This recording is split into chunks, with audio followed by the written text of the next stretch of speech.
Hello guys and welcome back to best car picks. ഇന്ത്യയിൽ sporty ഹാച്ച് ബാക്കുകളുടെ എണ്ണം നോക്കുകയാണെങ്കിൽ ഇറങ്ങിയിരിക്കുന്ന വണ്ടികളൊക്കെ ഒന്നെങ്കിൽ വിജയിച്ചിട്ടില്ല, ഇനി വിജയിച്ചിട്ടുള്ള വണ്ടികളൊക്കെ ഇപ്പോൾ ഇവിടെ ഇല്ല എന്നും പറയേണ്ടി വരുമായിരിക്കും. കാരണം പോളോ ആണ് ഇവിടെ സ്പോർട്ടി ഹാച്ച് ബാക്ക് എന്നൊരു രീതിയിൽ നോക്കിക്കഴിഞ്ഞാൽ വിജയിച്ചിട്ടുള്ള ഒരു വാഹനം. പിന്നെ i20 N-Line ഇപ്പോഴും നമുക്ക് അവൈലബിൾ ആണ്. ആക്ച്വലി അത് മാത്രമേ ഉള്ളൂ ഇപ്പോഴത്തെ സാഹചര്യത്തിൽ സ്പോർട്ടി ഹാച്ച് ബാക്ക് എന്ന് പറയാനായിട്ട്. പക്ഷേ എന്നാൽ ഇപ്പോൾ ടാറ്റ അവരുടെ അൾട്രോസ് റേസർ കൊണ്ട് വന്നിരിക്കുകയാണ്. ഈ അടുത്ത് നടന്ന ഭാരത് മൊബിലിറ്റി ഷോയിലാണ് അവർ ഈ വാഹനം വീണ്ടും കാണിച്ചിരിക്കുന്നത് എന്ന് പറയാനുള്ള കാരണം ഒരുപക്ഷെ നിങ്ങൾക്കറിയായിരിക്കും. 2023 ഓട്ടോ എക്സ്പോയിൽ ടാറ്റ ഈ വാഹനം കാണിച്ചതാണ്, പക്ഷേ ഇതുവരെ ഇത് ഇറങ്ങിയിട്ടില്ലായിരുന്നു. ഇതിന് ടെസ്റ്റിംഗ് ഒക്കെ അവരിടയ്ക്ക് നടത്തിയിട്ടുണ്ടായിരുന്നു, പക്ഷേ വണ്ടി ലോഞ്ച് ചെയ്തില്ല. ഇപ്പോൾ പിന്നെയും ഈ വാഹനം അവർ കാണിച്ചിരിക്കുകയാണ്. ഇത് ഡിസൈനൊക്കെ വെച്ച് നോക്കുകയാണെങ്കിൽ നോർമൽ അൾട്രോസ് പോലൊക്കെ തന്നെയാണ് ഇരിക്കുന്നത്, പക്ഷേ അകത്തേക്ക് വരുമ്പം ഫീച്ചേഴ്സിൻ്റെ കാര്യത്തിൽ കുറച്ച് പുതുമ വന്നിട്ടുണ്ട്. അതുപോലെ തന്നെ എഞ്ചിൻ്റെ കാര്യത്തിലും വ്യത്യാസമുണ്ട്, അതൊക്കെ ഞാൻ പറഞ്ഞുതരാം. ആദ്യം തന്നെ ഡിസൈൻ്റെ കാര്യത്തിലേക്ക് വരികയാണെങ്കിൽ ഇതിൻ്റെ ഹുഡ് അവർ കംപ്ലീറ്റ്ലി ബ്ലാക്ക് ഫിനിഷിലാണ് കൊടുത്തിരിക്കുന്നത്. അതുപോലെ തന്നെ ബോഡി കളർ നമുക്ക് ഇഷ്ടം പോലെ, അതായത് റെഡ് ഉണ്ട്, പിന്നെ ഈ കാണുന്ന ഓറഞ്ച്, അങ്ങനെ കുറേ കളർ ഓപ്ഷൻസ് ഉണ്ട്. കറക്റ്റായിട്ട് എന്തോരം കളേഴ്സ് ഉണ്ട് എന്ന് ടാറ്റ പറഞ്ഞിട്ടില്ല, പക്ഷേ ഞാൻ ഈ 2 കളേഴ്സാണ് ഇതിൻ്റെ ഇതുവരെ കണ്ടിട്ടുള്ളത്, അതായത് ഫോട്ടോസിൽ. പിന്നെ നമുക്ക് ബാക്കി നോക്കുകയാണെങ്കിൽ സെയിം ആണ്. ടാറ്റയുടെ ഇപ്പോഴത്തെ വണ്ടികളുടെ ടിപ്പിക്കൽ സ്റ്റൈൽ സാധനമൊന്നുമില്ല. അതായത് ടാറ്റയുടെ ഇപ്പോഴത്തെ ഒരു ഹെഡ്ലൈറ്റ് ഉണ്ടല്ലോ, അതായത് ഫുള്ളി LED ലൈറ്റ്സ് ഒക്കെ വെച്ച് വരുന്ന, നമ്മളിപ്പോൾ 5 EVയിൽ കണ്ടു, നെക്സോൺ ഫേസ് ലിഫ്റ്റിൽ കണ്ടു, കർവിൽ കണ്ടു, സഫാരി, ഹാരിയർ എല്ലാത്തിലും കണ്ടു. അതൊന്നും ഈ വണ്ടിയിൽ കൊടുത്തിട്ടില്ല. ഇതിനകത്ത് കൺവെൻഷണൽ ഹെഡ്ലൈറ്റ്സ് ഹാലജൻ തന്നെയാണ് കൊടുത്തിരിക്കുന്നത്, പ്രൊജക്ടറാണ്. അതുപോലെ LED DRLസും ഫോഗ് ലൈറ്റ്സും എല്ലാ സാധനങ്ങളും പണ്ടുണ്ടായിരുന്ന പോലെയൊക്കെ തന്നെയാണ്. ഫ്രണ്ടിലെ ബമ്പറിൻ്റെ ഡിസൈനൊന്നും അവർ അഗ്രസീവ് ആക്കാനും നോക്കിയിട്ടില്ല. അതൊക്കെ നേരത്തെ ഇരിക്കുന്ന പോലെ തന്നെ ഒരു നോർമൽ ലുക്കിൽ തന്നെയാണ് ഇരിക്കുന്നത്. പക്ഷേ സൈഡിലേക്ക് വരുമ്പം അലോയ് വീൽസിൻ്റെ ഡിസൈൻ മാറിയിട്ടുണ്ട്. കുറച്ചും കൂടെ സ്പോർട്ടി ലുക്കിലുള്ള അലോയ് വീൽസാണ് ഈ വാഹനത്തിൽ കൊടുത്തിരിക്കുന്നത്. എനിക്കിത് പേഴ്സണലി ഭയങ്കര ഇമ്പ്രസീവായിട്ട് തോന്നിയില്ല. എവിടെയോ ഒരു ആഫ്റ്റർ മാർക്കറ്റ് കട്ടുള്ള പോലെ തോന്നി. കുഴപ്പമൊന്നുമില്ല, പക്ഷെ എന്നാലും നമ്മൾ പുറത്തൊക്കെ പോയി ചെയ്യുന്ന പോലത്തെ ഒരു അലോയ്സിൻ്റെ ഡിസൈൻ പോലെയുണ്ട്. ഞാൻ കുറ്റം പറഞ്ഞല്ല, അഗെയിൻ വണ്ടിക്ക് അത്യാവശ്യം ചേരുന്നുണ്ട് എന്ന് പറയാം.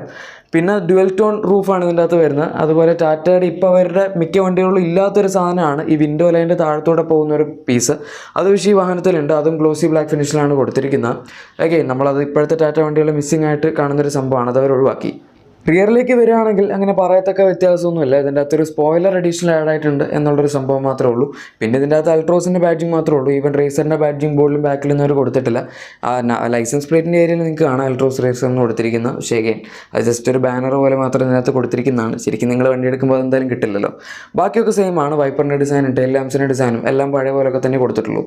അതുകൊണ്ട് തന്നെ അതിൽ നമുക്ക് വലിയ മാറ്റമൊന്നും പറയാനില്ല. വേണമെങ്കിൽ കംപ്ലീറ്റ്ലി LED ടെയിൽ ലാംപ്സ് ആക്കാമായിരുന്നു എന്നെനിക്ക് തോന്നി. പ്രത്യേകിച്ച് ടാറ്റയുടെ ഇപ്പോഴത്തെ ലേറ്റസ്റ്റ് വണ്ടികളൊക്കെ എടുക്കുകയാണെങ്കിൽ എക്സ്റ്റീരിയറിൻ്റെ കാര്യത്തിൽ അവർ അത്യാവശ്യം നന്നായിട്ട് മാറ്റങ്ങൾ വരുത്താറുള്ളതായിരുന്നു. പക്ഷേ എന്തായാലും ഇതിൻ്റെ കേസിൽ അങ്ങനെയൊന്നുമില്ല. Altroz face lift actually due ആവേണ്ട സമയമായി. കാരണം 2020 ടാറ്റ അൾട്രോസ് ഇറക്കുന്നത്. അപ്പോൾ അത് കഴിഞ്ഞിപ്പം നമുക്കറിയാം 4 വർഷത്തിനടുത്തായിട്ടുണ്ട്. സോ ഫേസ് ലിഫ്റ്റ് ഡിമാൻഡ് ചെയ്യുന്നൊരു വാഹനമാണ് ഇപ്പോൾ അൾട്രോസ്. എനിക്ക് തോന്നുന്നു മിക്കവാറും അടുത്ത വർഷം ഇതിൻ്റെ ഒരു ഫേസ് ലിഫ്റ്റ് വരാനുള്ള സാധ്യത ഉണ്ടെന്ന്. കാരണം ടാറ്റ ഇതുപോലെ തന്നെ 2023 സ്റ്റാർട്ടിങ്ങിൽ റെഡ് ഡാർക്ക് എഡിഷൻ ഹാരിയറും സഫാരി ഇറക്കി കുറേ ഫീച്ചേഴ്സൊക്കെ വെച്ച്. പക്ഷേ അത് കഴിഞ്ഞപ്പോൾ 2023 അവസാനമായപ്പോഴേക്കും ഒരു ഫേസ് ലിഫ്റ്റും കൊണ്ടുവന്നു. അതിൻ്റെ ഡിസൈനും മാറ്റി ഫീച്ചേഴ്സൊക്കെ കുറച്ചും കൂടി ഇമ്പ്രൂവും ചെയ്തു. അങ്ങനെ മൊത്തത്തിൽ നല്ല വണ്ടികളായിരുന്നു. ഈ വണ്ടിയുടെ ഇൻറ്റീരിയറിലേക്ക് വരികയാണെങ്കിൽ നേരത്തെ പറഞ്ഞ പോലെ തന്നെ ഫീച്ചേഴ്സ് ഇതിനകത്ത് കുറച്ച് കൂടുതലാണ്. അതായത് നമുക്ക് നോർമൽ അൾട്രോസിൽ 7 ഇഞ്ച് ഇൻഫോർടൈൻമെൻറ്റ് ആണെങ്കിൽ ഇതിനകത്ത് 10.25 ഇഞ്ച് സൈസ് വരുന്ന ഇൻഫോർടൈൻമെൻറ്റ് സിസ്റ്റമാണ് കൊടുത്തിരിക്കുന്നത്. ടാറ്റയുടെ ലേറ്റസ്റ്റ് സിസ്റ്റമാണ്. അത്യാവശ്യം നല്ല ഫ്ലൂയിഡ് ആയിട്ടുള്ളൊരു സിസ്റ്റമാണ്. പിന്നെ ക്രൂസ് കൺട്രോളും steering mounted controls auto AC ഒക്കെ ഇതിനകത്ത് പണ്ടേ ഉണ്ടായിരുന്നു. ഓട്ടോ ACയുടെ ആ ഒരു കൺട്രോൾ പാനലൊന്നും മാറ്റിയിട്ടില്ല, അതൊക്കെ പഴയ പോലെ തന്നെ കൊടുത്തിരിക്കുന്നത്. ഇപ്പോഴത്തെ ടാറ്റയുടെ latest control panel touch with മറ്റേ അപ്പ് ആൻഡ് ഡൗൺ ടോഗിൾസ് ആണല്ലോ, അതൊന്നും ഇതിൻ്റെ അകത്തില്ല. ഗിയർ ലിവറിൻ്റെ ഡിസൈനിലൊരു പുതുമ എനിക്ക് തോന്നി. പിന്നെ ഇൻസ്ട്രുമെൻറ്റ് ക്ലസ്റ്റർ മാറ്റിയിട്ടുണ്ട്. അത് നമ്മൾ 2023 ഞാൻ പറഞ്ഞില്ല സ്റ്റാർട്ടിങ്ങിൽ ഇറങ്ങിയ റെഡ് ഡാർക്ക് എഡിഷൻ ഹാരിയറിലും സഫാരിയിലും വന്ന ആ സെയിം 7 ഇഞ്ച് TFT ഡിസ്പ്ലേയുള്ള ക്ലസ്റ്ററാണ് ഇപ്പോൾ നമുക്ക് അൾട്രോസിൽ ടാറ്റ കൊടുത്തിരിക്കുന്നത്. അത് മോശമല്ല, പക്ഷെ എന്നാൽ അതിൻ്റെ ടാക്കോമീറ്റർ ഒന്നും വലിയ സുഖമില്ല. കാരണം ജസ്റ്റ് 1000, 2000, 3000 അങ്ങനെയൊക്കെ കാണിക്കുള്ളൂ. അല്ലാണ്ട് 1325, 1000 അങ്ങനെ അതായത് ഇടയിലുള്ള വാല്യൂസ് 1300, 1200 അങ്ങനത്തെ വാല്യൂസ് ഒന്നും അതിൻ്റെ അകത്ത് കറക്റ്റ് വരില്ല. ടാറ്റയുടെ വണ്ടികളിൽ ഹെഡ് അപ്പ് ഡിസ്പ്ലേ അവർ ആദ്യമായിട്ട് കാണിക്കുന്ന വാഹനവും ഇപ്പോൾ അൾട്രോസ് റേസർ ആണ്. നിങ്ങൾക്ക് അവിടെ കാണാൻ പറ്റും ആ ഒരു ക്ലസ്റ്ററിൻ്റെ മുകളിലായിട്ട് ആ ബോഡി പാനൽ ഒരു സാധനം പൊങ്ങിക്കുന്നത്. ആക്ച്വലി ഹെഡ് അപ്പ് ഡിസ്പ്ലേയുടെ യൂണിറ്റ് ആണ്. അതിനെപ്പറ്റിയുള്ള കൂടുതൽ ഡീറ്റെയിൽസ് ഒന്നും വന്നിട്ടില്ല, അതിൻ്റെ റെസൊല്യൂഷനോ അല്ലെങ്കിൽ അങ്ങനത്തെ സാധനങ്ങളൊന്നും. പക്ഷേ സംഭവമുണ്ട്. അതുപോലെ പിന്നെ നമുക്ക് 360 ഡിഗ്രി ക്യാമറ അവൈലബിൾ ആണ്.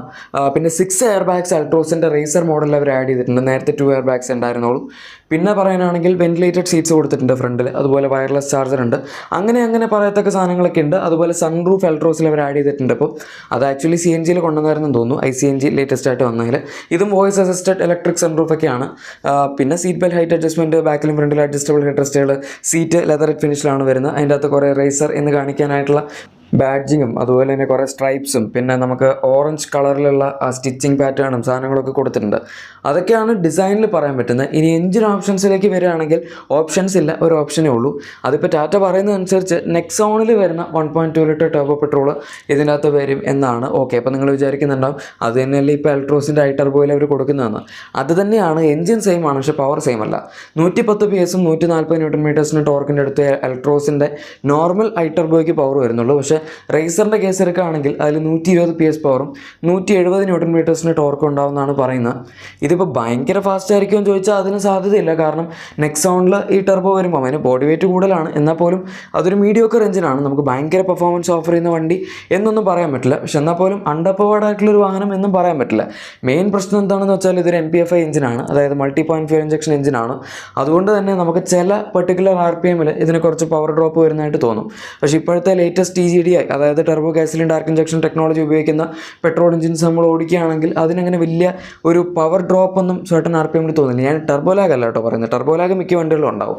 പക്ഷേ ഈവനായിട്ട് വരുന്ന ഒരു പവർ ഡെലിവറി ടർബോയുടെ റേഞ്ച് കയറി കഴിഞ്ഞാൽ നമുക്ക് കിട്ടണമെങ്കിൽ അത് നൈസായിട്ട് കിട്ടുന്നത് ഒരു TGDI എഞ്ചിനിലായിരിക്കും. അതുപോലെ മൈലേജ് കൂടുതൽ കിട്ടുന്നതും ഇപ്പോഴത്തെ ലേറ്റസ്റ്റ് ടെക്നോളജിയൊക്കെ ആയതുകൊണ്ട് TGDI എഞ്ചിൻസിൽ തന്നെയാണ്. ടാറ്റയുടെ ടർബോ പെട്രോൾ എഞ്ചിൻസ് മൈലേജിൻ്റെ കാര്യത്തിൽ അത്ര കേമല്ല. MPFI നോർമൽ 1.2 പെട്രോൾ, അതായത് പെട്രോളിൽ പിന്നെയും കുറച്ചുകൊണ്ട് മൈലേജ് കിട്ടുമെന്ന് പറയാം. പക്ഷേ നെക്സോൺ ടർബോ ഒക്കെ ഉപയോഗിക്കുന്നവർ കൂടുതലും 10-12 ആ റേഞ്ചിലൊക്കെ തന്നെ മൈലേജ് പറയാറുള്ളൂ.